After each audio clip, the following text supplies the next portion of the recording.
नमस्कार, news for nation देख रहे हैं आप। आपके साथ मैं हूं ऋचा शर्मा। दिल्ली बीजेपी के प्रदेश अध्यक्ष आदेश गुप्ता को बनाया गया, जबकि मनोज तिवारी जो पहले प्रदेश अध्यक्ष हुआ करते थे उनको उस पद से हटा दिया गया। जब इस मुद्दे पर मनोज तिवारी से बातचीत की गई, ये जानने की कोशिश की गई कि आखिर इसके पीछे की वजह क्या रही होगी, तब मनोज तिवारी ने कहा कि ये पार्टी का सांगठनिक मामला है। हर 3 साल पर प्रदेश अध्यक्ष चेंज होते हैं, ऐसे में मेरा कार्यकाल 3.5 साल का हो गया था। यही वजह है कि मुझे उस पद से हटाया गया। हालांकि अपने 3 साल के दरमियान मैंने बहुत कुछ किया है। 3 अहम चुनाव लड़े हैं।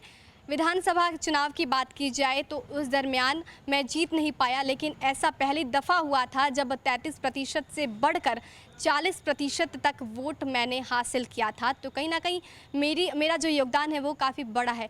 आगे भी मैं पार्टी के लिए बहुत कुछ अच्छा कर रहा हूँ। 3 साल में मैंने किया भी है। इसको देखते हुए पार्टी में अपना योगदान आगे भी मैं देता रहूँगा।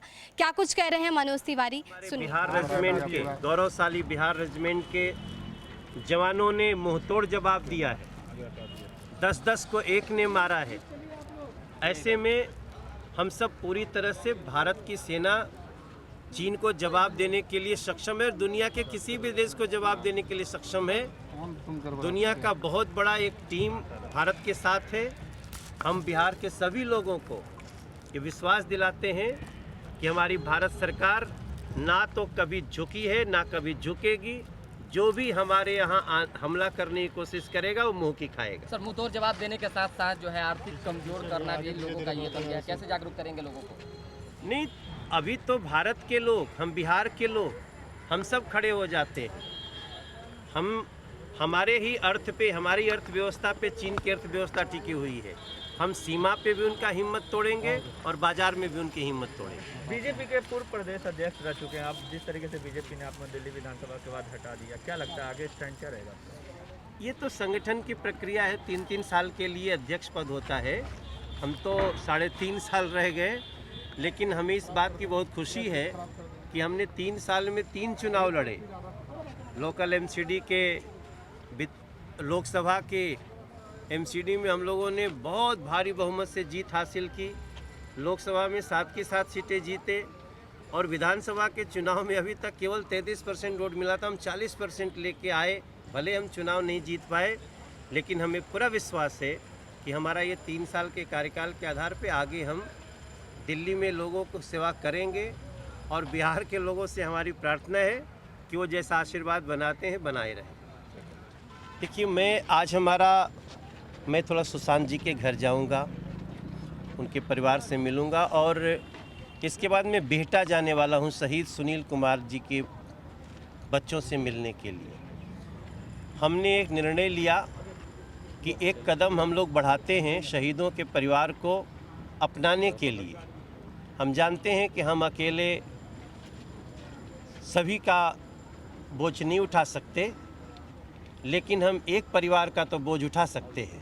हम एक परिवार की रिस्पॉन्सिबिलिटी उठा सकते हैं और हमारे जैसे बहुत तो जो भी सक्षम हैं वो किसी न किसी एक शहीद परिवार के साथ खड़े होंगे तो हमारे सेना का मनोबल, हमारे जवानों का मनोबल बॉर्डर पे भी रहेगा और आने वाले समय में उनके बच्चों को भी हम उसी तरह से खड़ा कर पाएंगे। जी, आप फिल्मों से भी जुड़े रहे हैं, क्या लग रहा है जो इल्ज़ाम लग रहा है कुछ विशेष लोगों पर, क्या सही है? इस तरह हो सकता है? देखिए, हमने जितनी बातें सुनी हैं उसमें तो बहुत सारे सवाल ऐसे हैं जो कि होते ही हैं। और इस केस में, सुशांत के केस में जो हुआ है, हम लोगों ने एक हाई लेवल जांच की मांग की है और वो जांच बैठ भी गई है।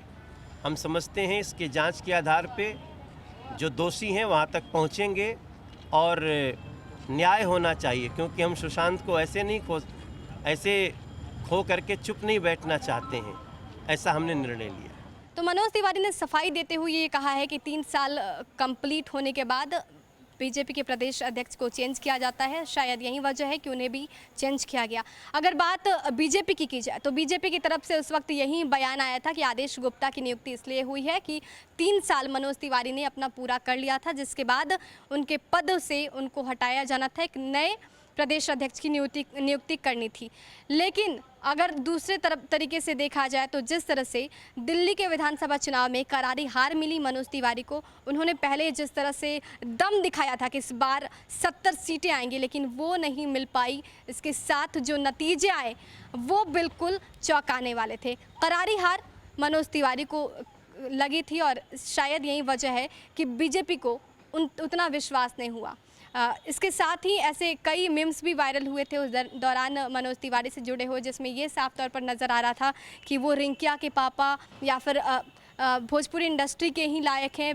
जब से राजनीति में आए हैं वो उतना ज़्यादा एक्टिविटी के साथ काम नहीं कर पा रहे हैं, तो ये सब भी वजह रही होगी। लेकिन सफाई देते हुए मनोज तिवारी ने कहा है क्योंकि 3 साल का कार्यकाल पूरा हो गया था, शायद यही वजह है कि उनके पद को चेंज कर दिया गया। दिल्ली के प्रदेश अध्यक्ष के पद से उनको हटा दिया गया। देश और दुनिया के तमाम अपडेट्स के लिए हमारे साथ बने रहिए और देखते रहिए न्यूज़4 नेशन। नमस्कार।